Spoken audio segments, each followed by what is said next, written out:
자, 오늘 읽으실 성경 말씀은 에스더 2장 17절 18절 말씀입니다. 다 같이 한 목소리로 에스더 2장 17절 18절 말씀 읽겠습니다. 왕이 모든 여자보다 에스더를 더 사랑하므로 그가 모든 처녀보다 왕 앞에 더 은총을 얻은지라. 왕이 그의 머리에 관을 씌우고 와스티를 대신하여 왕후로 삼은 후에 왕이 크게 잔치를 베푸니 이는 에스더를 위한 잔치라. 모든 지방관과 신하들을 위하여 잔치를 베풀고 또 각 지방의 세금을 면제하고 왕의 이름으로 큰 상을 주니라. 아멘. 오늘 이 말씀으로 하나님의 섭리라는 제목으로 주님의 말씀 생각해 보기를 원합니다. 주일날 예배를 드릴 때마다 우리 교회 성가대 찬양을 통해서 참 우리가 많은 은혜를 받습니다. 오늘 찬양도 주님께서 기쁘게 받으신 줄로 분명히 믿습니다. 여러분 성가대에 더 많이 조인하셔서 찬양사에게 함께 참여하시기를 권해드립니다. 요즘에 보니까 일부 사랑성가대는요, 주중에 수요일 저녁 예배 후에 모여서 연습을 하더군요. 예, 이건 또 우리 교회에 처음 있는 일입니다. 수요일 저녁에 이렇게 성가대 연습을 하는 것은 제가 처음 보는 일인데 그래도 너무 좋은 것 같아요. 미국 네브라스카 주에 있는 어느 미국 교회 성가대도 항상 수요일 저녁에 모여서 연습을 했다고 합니다. 매주 성가 연습은 수요일 저녁 7시 25분에 정확하게 7시 30분이 아니고 7시 25분에 정확하게 시작을 했다고 해요. 이 교회 성가대 지휘자는 시간을 아주 철저하게 엄수하는 여자분이었다고 합니다. 그래서 모두 15명으로 구성된 성가대원이었는데 연습이 시작되기 10분 전까지 미리 교회에 모여서 준비하고 있는 것으로 단단히 훈련이 되어 있었던 거예요. 그래서 모두가 7시 15분에는 교회에 모여서 준비를 했다고 해요. 그리고는 25분이 되면 정확하게 연습을 했다고 합니다. 자, 그런데 1950년, 좀 오래됐죠. 1950년 3월 1일 수요일 저녁에는 이상하게도 성가대원들이 모두 예외 없이 연습에 늦게 도착하는 이 특별한 현상이 발생했다고 합니다. 고등학교에 다니는 어느 여학생은 성가대원이었는데 수학 문제가 제대로 풀리지 않는 거예요. 숙제를 하는데. 그래서 연습 시간이 촉박해 오는 것을 보면서 마음을 졸이면서 계속 앉아서 공부를 했다고 합니다.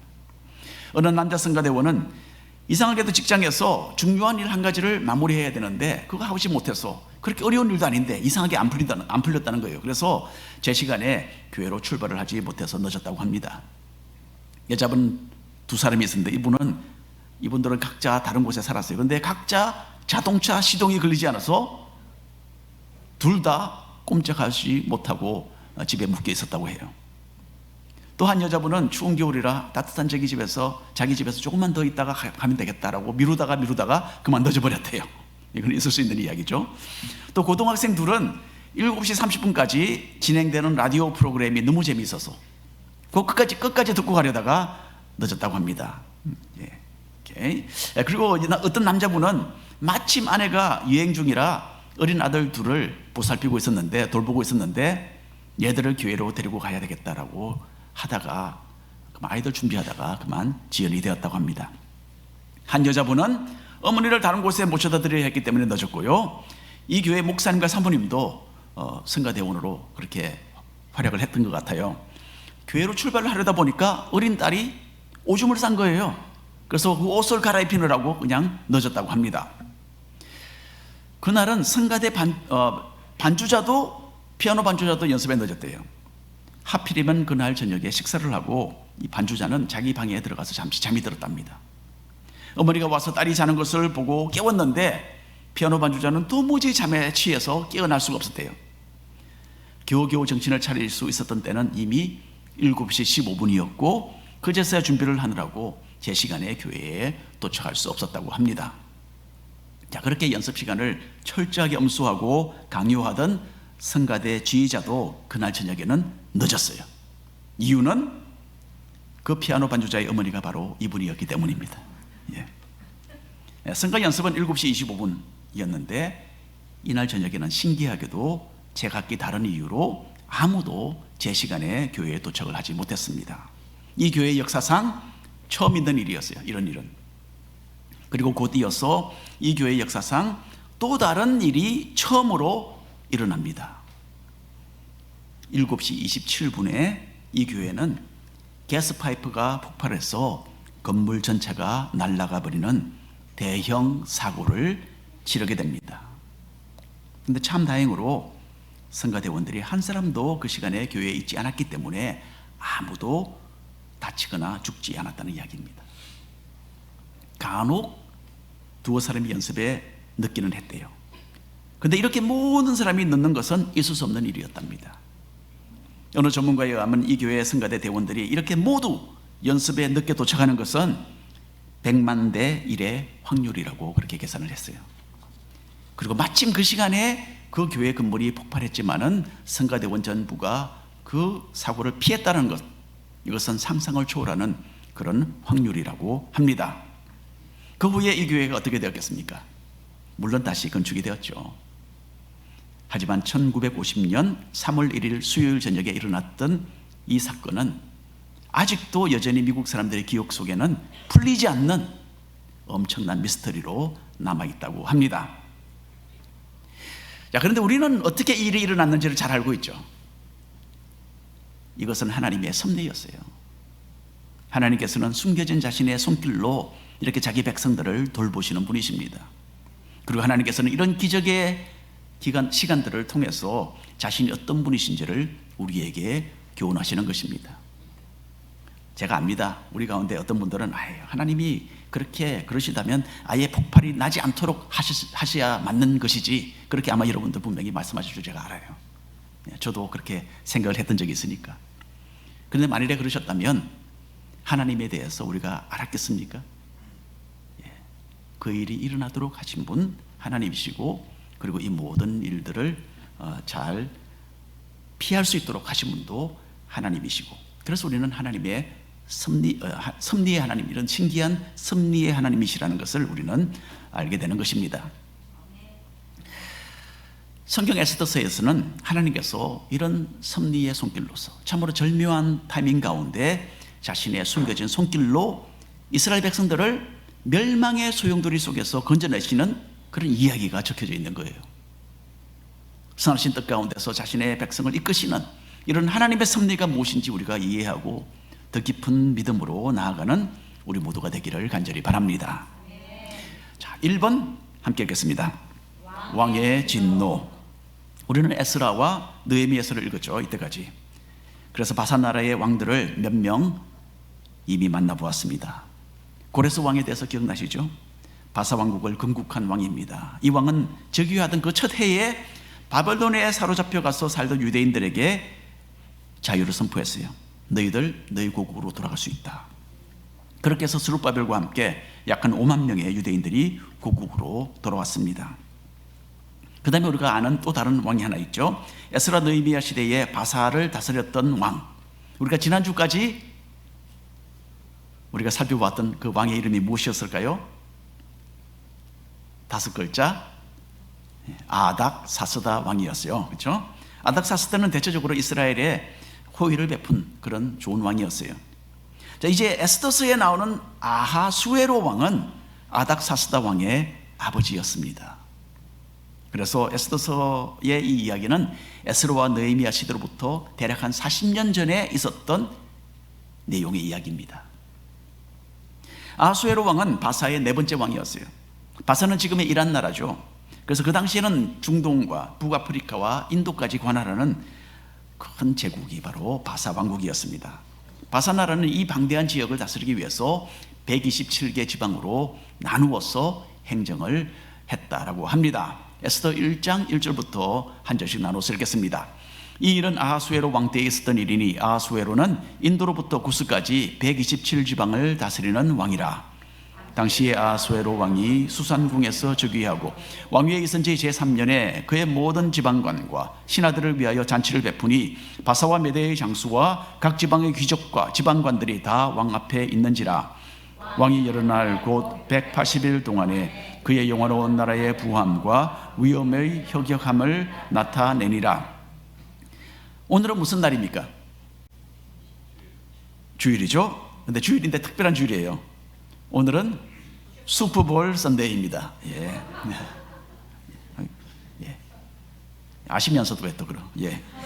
슈퍼볼 선데이죠. 미국에서 슈퍼볼 선데이를 모르는 사람이 없을 것입니다. 미국에는 항상 이맘때에 프로 풋볼 게임 결승전을 주일날 치릅니다.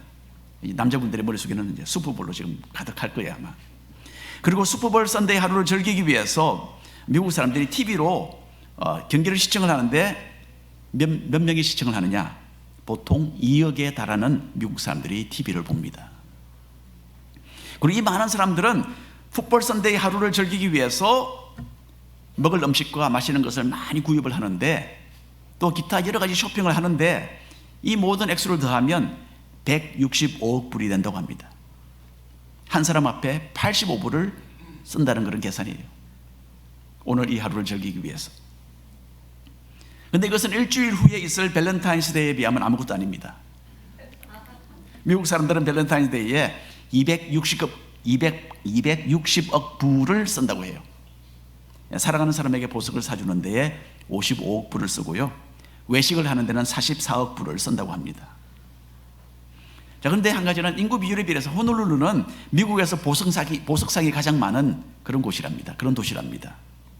또 초콜릿 가게가 가장 많은 도시로 호놀룰루가 그렇게 알려져 있어요. 그리고 꽃 가게가 많기로는 미국에서 네 번째 드는 도시라고 합니다, 호놀룰루가. 그래서 호놀룰루는 미국에서 밸런타인스데이를 가장 잘 보낼 수 있는 도시 중에 하나로 손꼽힌다고 합니다. 자, 이렇게 한 번씩 미국 사람들은 큰 돈을 들여서 파티를 하고 또 즐거운 시간을 보냅니다. 그런데 지금부터 2500년 전 아하수에로 왕이 열었던 파티와는 상대가 되지 않는 거예요. 바산 나라에 속한 127개 지역을 다스리는 총독들과 신하들과 장군들과 각 지역의 귀족들이 무수하게 이 잔치 자리에 초청이 되었어요. 그리고 아하수에로 왕은 하루 이틀이 아니라 180일 동안, 장장 6개월 동안 계속해서 이 잔치를 베풀었다는 거예요. 그때 아하수에로 왕은 사실 그리스를 침략하려는 모든 계획을 세워놓고 있었습니다. 그렇기 때문에 장군들과 귀족들과 각 지방의 신하들을 불러 모아서 권력을 자기에게로 집중시키고 그리스 원정을 준비하는 그런 기회로 삼았던 것입니다. 읽어보겠습니다. 6절 7절 말씀. 백색, 녹색, 청색 휘장을 자색 가는 배줄로 대리석 기둥 은고리에 메고 금과 은으로 만든 걸상을 화반석, 백석, 은모석, 흑석을 깐 땅에 진설하고 금잔으로 마시게 하니 잔을 모양이 각기 다르고 왕이 풍부하였으므로 어주가 한이 없었다라고 합니다. 여러분, 우리가 알지도 못하고 들어보지도 못한 그런 재료들에게 나옵니다. 왕은 잔치 자리를 최상의 재료로 장식을 했어요. 왕궁들은 휘황찬란한 가장 고급스러운 옷감으로 단장이 되었고요, 손님들은 금과 은으로 만든 화려한 의자에 앉았습니다. 이런데 앉아 보셨나요? 예. 아하수에로 왕은 최고급의 술과 음식을 베풀었고 모두 금잔으로 술을 마셨다는 거죠. 180일 동안 귀족들과 신하들이 마음껏 즐기도록 해주었습니다. 정해진 180일의 잔치 기간이 끝났을 때에 왕은 바사 왕국의 수도 수산에 있는 모든 백성들을 위해서 또다시 7일 동안 연장을 해서 잔치를 배설했어요. 그런데 이번에는 이 신분에 귀하고 천한 것을 떠나서 모든 백성이 이 잔치를 즐길 수 있도록 그렇게 해주었습니다. 대단하죠. 이 모든 것은 그 당시에 바산 나라의 부가 얼마나 대단했는지를 잘 보여줍니다. 그리고 그 마지막 날이 되어서 왕은 술에 잔뜩 취해서 상당히 빗나간 결정을 한 가지 내리게 됩니다. 읽어보십시오. 10절 이하. 제7일에 왕이 주엉이 일어나서 어전넷이 모후만과 미스다와 하르보나와 빅다와 아박다와 세달과 가르가스 7사람을 명령하여 왕후 와스디를 청하여 왕후의 관을 정제하고 왕 앞으로 나오게 하여 그의 아름다움을 뭇 백성과 지방관들에게 보이게 하라 하니 이는 왕후의 용모가 보기에 좋음이라. 왕은 왕궁에서 보지 않은 7명의 내시들을 불러서 왕후를 데리고 오라 하라고 지시를 내렸습니다. 자기의 모든 부와 명예를 사람들 앞에서 다 자랑을 했으니까 이제는 마지막으로 왕후 와스디의 미모를 보여주며 자랑하고 싶었던 것입니다. 그런데 이 욕구가 큰 문제를 야기시키게 됩니다. 와스디 왕후는 정확하게는 무슨 이유인지는 모르지만은 귀족들 앞에 자기를 나타내기를 거부하고 맙니다. 일단은 술에 만취된 왕과 그 신하들 앞에 불려나가는 것 자체가 자기에게는 체면이 깎이는 그런 망신스러운 일이라고 느껴졌는지도 모릅니다. 그리고 그 당시에 바사나라는 여인들이 남자들 앞에 공개적으로 나타나는 것을 많이 자제하던 그런 문화였어요. 따라서 술에 만취된 남자들 앞에서 왕후가 자신의 몸을 드러내는 것은 수치심을 주는 그런 일이었을 것입니다. 어쩌면 왕후는 자기가 이렇게 거절을 해도 왕이 그 다음날 술이 깨면 뭐 다 잊어버리겠지, 그렇게 쉽게 생각을 했는지도 모릅니다. 어쨌든 왕후는 왕의 명령을 거역하는 그런 참 대단한 일을 했어요.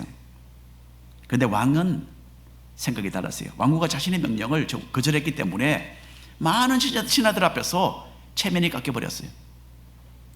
그래서 아하수에로 왕은 불타는 것과 같은 그런 노여움을 마음에 품게 됩니다. 아하수에로 왕은 자기 곁에 보좌하는 신하들에게 이 일을 어떻게 처리하면 좋겠느냐라고 물었어요. 그때 신하 중 하나가 이렇게 대답을 합니다. 17절 이하 읽겠습니다. 아하수에로 왕이 명령하여 왕후 와스디를 청하여도 오지 아니했다 하는 왕후의 행위의 소문이 모든 여인들에게 전파되면 그들도 그들의 남편을 멸시할 것인즉 오늘이라도 바사와 메대의 기부인들이 왕후의 행위를 듣고 왕의 모든 지방관들에게 그렇게 말하리니 멸시와 분내가 많이 일어나리이다. 왕이 만일 좋게 여기실진데 와스디가 다시는 왕 앞에 오지 못하게 하는 조서를 내리되 바사와 메대의 법률에 기록하여 변개함이 없게 하고 그 왕후의 자리를 그보다 나은 사람에게 주소서. 그 당시에 아하수에로 왕은 그리스와의 큰 전쟁을 준비하면서 전국의 지휘관들과 총독들을 모아놓고 자기의 부와 명예와 권력을 보여주고 있었어요. 그리고는 곧 대군을 이끌고 출정하는 일을 앞두고 있었습니다. 그 대군이라 하는 것은 어마어마한 병력입니다. 260만 대군을 이끌고 그리스 나라로 지금 향할 그런 시점에 있었어요. 그렇기 때문에 부하들에게 자신의 강력한 이미지를 심어주는 것이 너무나 중요했습니다. 이 사람에게는. 그런데 만일에 자신의 아내를 자기가 제대로 다루지 못한다라는 그런 인상을 주게 되면 군대를 지휘할 자신의 능력에 의문을 불러일으킬 수도 있는 그런 일이었죠.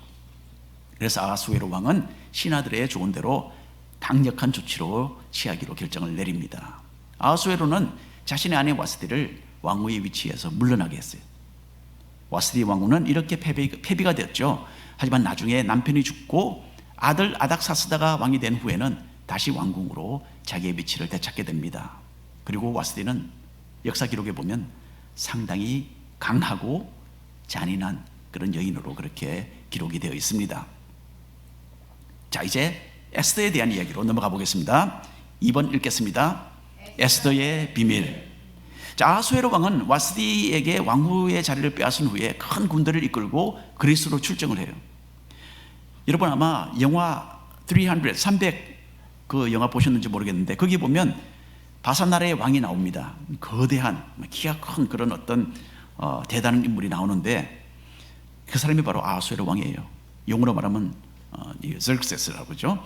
아하수에로는 300명의 스파르타 군대와의 싸움에서 승리를 합니다. 하지만 그 후에 이어졌던 전쟁에서는 그만 패배하고 말았어요.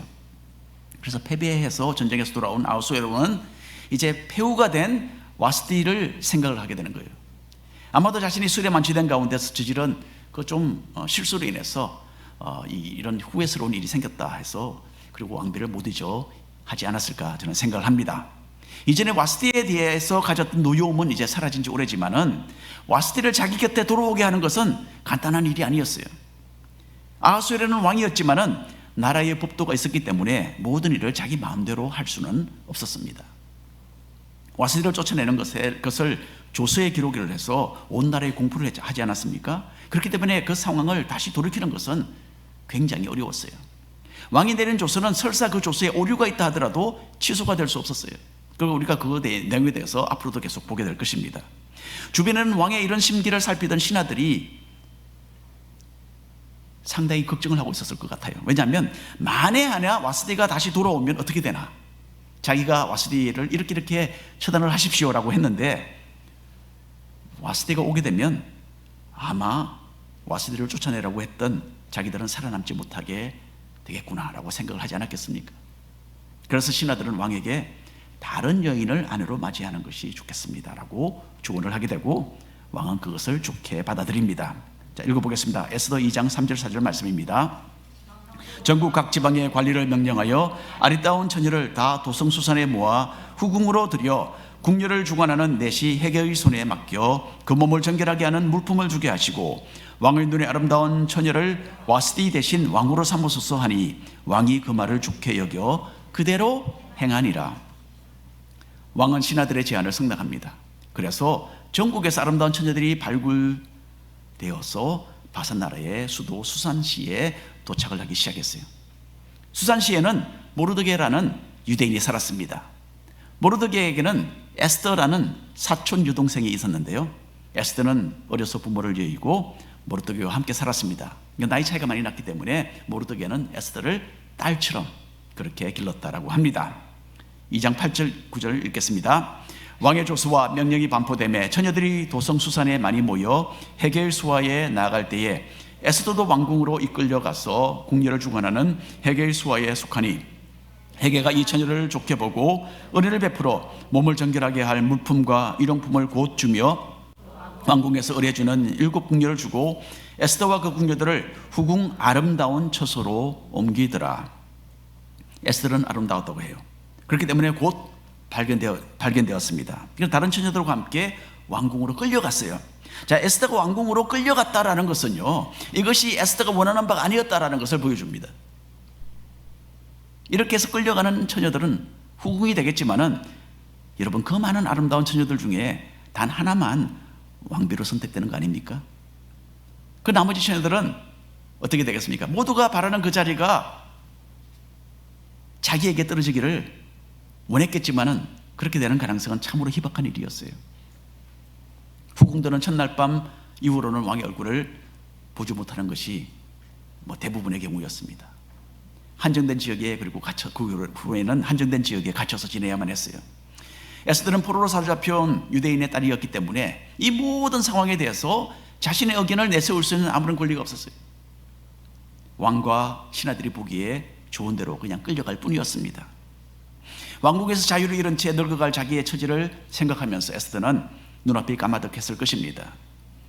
그런데 아무도 알지 못했지만은 이 모든 억울한 일 가운데 하나님은 역사하고 계셨던 거예요. 그 일을 맡아서 진행하던 신하는 에스더를 보고 금방 마음이 들었습니다. 그래서 에스더를 특별히 더 잘해주고 특별히 아름다운 장소에서 지내도록 그렇게 해주었습니다. 하나님의 은총이 에스더와 함께하고 있었다는 것을 여기서 벌써 보여주고 있는 겁니다. 2장 10절 말씀 함께 읽겠습니다. 에스더가 자기의 민족과 종족을 말하지 아니하니 이는 모르드게가 명령하여 말하지 말라 하였습니다. 옛날이나 지금이나 유대인들은 가는 곳마다 미움을 받죠. 미국에서도 그렇고, 정치와 경제, 기타 사회의 중요한 부분에 있어서 막대한 영향력을 끼치기 때문에 그런 것 같아요. 그래서 이제 많이 좀 배척을 당하고 또 그렇게 미움을 받습니다. 모르드게는 에스더가 유대인인 것을 알려지면 불이익을 당할 것을 염려를 했던 것 같아요. 그래서 모르드게는 인간적인 어떤 계산으로서 에스더에게 너가 유대인이라는 것을 알리지 말고 비밀로 하라, 그렇게 지시를 내렸어요. 인간적인 그런 생각이죠. 에스더가 유대인인 것이 비밀로 남아 있었기 때문에, 그러나 나중에 참으로 결정적인 순간에 에스더가 중요한 역할을 하게 됩니다. 이것 또한 하나님께서 사용하시는 하나의 방편이 되었어요. 에스더의 비밀 이 자체도 하나님이 나중에 사용하십니다. 한편 이렇게 선발되어서 왕궁에 도착한 처녀들은 바사 왕국의 법도에 따라 12달 동안 갖가지 귀한 기름과 향품으로 단장을 하는 그런 기간을 지내게 됩니다. 그리고 한 사람씩 차례대로 아수에로 왕에게 나아갔는데, 그 순간에는 처녀들이 자기의 미를 위해서 요구하는 모든 물품이 왕궁에서 다 아낌없이 제공되었다고 합니다. 에스더의 차례가 되었어요, 드디어. 근데 에스더는 기본적으로 자기에게 제공된 것 외에는 아무것도 더 이상 요구하지 않았다고 합니다. 특별한 단장을 하지 않았음에도 불구하고 에스더는 주변에 있는 모든 사람들의 칭찬을 받았어요. 에스더에 대해서 아수에로 왕도 동일한 결론에 이르게 됩니다. 2장 17절 18절 읽겠습니다. 왕이 모든 여자보다 에스더를 더 사랑하므로 그가 모든 처녀보다 왕 앞에 더 은총을 얻은지라. 왕이 그의 머리에 관을 씌우고 와스디를 대신하여 왕후로 삼은 후에 왕이 크게 잔치를 베푸니 이는 에스더를 위한 잔치라. 모든 지방관과 신하들을 위하여 잔치를 베풀고 또 각 지방의 세금을 면제하고 왕의 이름으로 큰 상을 주니라. 왕은 에스더를 보자마자 마음에 들었습니다. 근데 이것은 하나님의 역사입니다. 그 많은 처녀들 중에 하필이면 에스더가 왜 그렇게 예쁘게 보였겠습니까? 하나님의 역사시죠. 다른 모든 처녀보다 에스더가 마음에 들었기 때문에 아수에로 왕은 에스더의 머리에 관을 씌워주고 자신의 아내로 삼았습니다. 이어서 왕은 성대한 결혼잔치를 베풀었고 에스더 때문에 바사 왕국의 모든 지방이 세금을 면제받고 그 외에 다른 혜택들을 누렸다라고 합니다. 자, 그 다음에 에스더 2장 마지막에는 또 짤막한 또 한 가지 사건이 기록이 되어 있는데 함께 읽어보겠습니다. 모르드게가 대궐문에 앉았을 때에 문을 지키던 왕의 내시 빅단과 데레스 두 사람이 원한을 품고 아수에로 왕을 암살하려는 음모를 꾸미는 것을 모르드게가 알고 왕후 에스더에게 알리니 에스더가 모르드게의 이름으로 왕에게 아뢰는지라. 여러분, 고대에는 성문에서 중요한 나라의 일들이 다 이루어졌어요. 바사시대에는 성문 지역이 대단히 넓었다고 합니다. 13,000 스퀘어 피트까지 되는 엄청난, 우리 교회 면적보다는 아마 한 4배 정도 되는 그런 엄청난 방대한 지역이 거기에 성문 지역으로 그렇게 알려져 있었다고 해요. 거기서 관리들이 업무를 보고 거기서 재판관들이 재판을 내리고 그렇게 했습니다. 그래서 모르드게가 성문에 앉아 있었다라는 것은 모르드게가 바산 나라에 그래도 상당히 중요한 관리의 위치에서 일을 하고 있었다는 것을 우리에게 말해주는 것입니다. 모르드게가 이렇게 자신의 임무를 맡고 있었을 때에 왕을 암살하려는 음모에 대해서 알게 됩니다. 그리고 그 사실을 에스더에게 알려요. 에스더는 모르드게 이름으로 이 음모에 대한 보고를 올렸는데 사실이 밝혀져서 범인들이 처형이 됩니다. 그런데 그 일로 모르드게는 아무런 상을 받거나 지위가 승진하는 그런 혜택을 누리지 못합니다. 그만 그 모든 일에 대해서 그냥 잊혀져 버려요. 억울하죠. 모르드게 입장에서는 대단히 억울한 일입니다. 자기의 공로에 대해서 인정을 받지 못했으니까. 아니, 어떤 이런 억울한 일이 있는가? 내가 왕의 목숨을 구해줬는데. 하지만 여러분, 이 모든 일은 또한 역시 하나님의 주권 아래 진행되고 있었던 거예요. 하나님께서는 나중에 이 사건을 에스더 이야기의 참으로 중대한 전환점으로 사용하십니다. 오늘 결론의 말씀을 드립니다. 우리 에스더 이야기를 쭉 이렇게 짚어서 지나가고 있는데 에스더서의 첫 2장 오늘 살펴보았습니다. 지금까지 읽었던 내용을 간추려 보면 이렇습니다. 바산 나라의 아수에로 왕은 술에 만취되어서 자기 자신의 권력에 또한 도취되어서 있던 사람입니다. 이 사람은 자기를 나타내고 과시했고요, 자기가 원하는 것을 뭐든지 가져야만 하는 그런 사람이었어요. 아수에로 왕이 다스리는 부강한 바산 나라에서 유대인들은 정복당한 백성으로서 힘이 없고 이렇다 할 권리도 없는 그런 민족이었어요. 하지만 이 백성을 아끼시고 돌보시는 하나님의 보이지 않는 섭리의 손길이 함께했습니다. 하나님께서는 장차 유대인들이 겪게 될 멸망의 그 끔찍한 위기에서 그들을 건져낼 계획을 하나씩 진행시키고 계셨던 것입니다. 아수에로 왕의 그 무리한 요구와 와스디 왕후의 참 옹졸한 그 거절은 불협화음을 일으켰죠. 사납고 잔인한 와스디가 왕후의 자리에서 물러나게 된 것은 이 또한 하나님의 섭리였습니다. 하나님께서는 와스디의 자리에 에스더를 올려놓기를 뜻하고 계셨던 거예요. 그리고 이스라엘 백성이 멸망의 위기에 빠졌을 때에 하나님께서는 에스더를 사용해서 자신의 백성을 구하실 것을 뜻하고 계셨던 것입니다. 처음부터 에스더는 궁녀 담당 신하에게 특별한 호의를 받았죠. 에스더는 왕의 충애를 받았고 곧 왕후의 자리에 올랐습니다. 에스더는 자신이 유대인인 것을 비밀로 했고 모르드게는 우연히 왕을 암살하려는 음모를 들추어내서 왕을 구해줍니다. 그런데 그 당시에는 이 모든 일들이 아무런 유익이나 의미가 없이 넘어가는 것만 같았어요. 그런데 나중에는 유대인들의 운명을 바꿔놓는 전환점이 되는 것을 우리가 이제 보게 될 것입니다. 여러분, 우리는 주변에 일어나는 수많은 일들에 대해서 다 이해하지 못합니다. 왜 이런 일들이 또 어떻게 이런 일이 일어나고 어떻게 이런 일들이 연결되어서 또 어떤 결과를 낳게 될 것인지 우리는 예측을 할 수가 없습니다. 하지만 하나님은 인간 세상의 일들을 다 꿰뚫어 보고 계세요. 하나님은 우리가 지나가는 크고 작은 상황들을 가지고서 그것을 자신의 뜻이 이루어지도록 적절하게 사용을 하시는 거예요. 로마서 8장 28절에 보면 이런 말씀이 있습니다.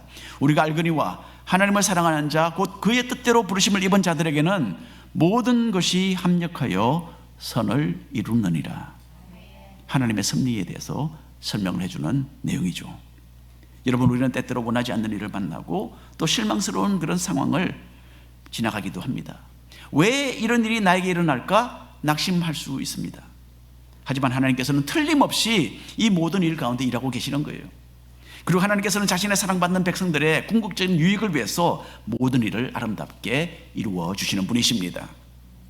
하나님은 우리가 겪는 각가지 상황 속에서 역사하십니다.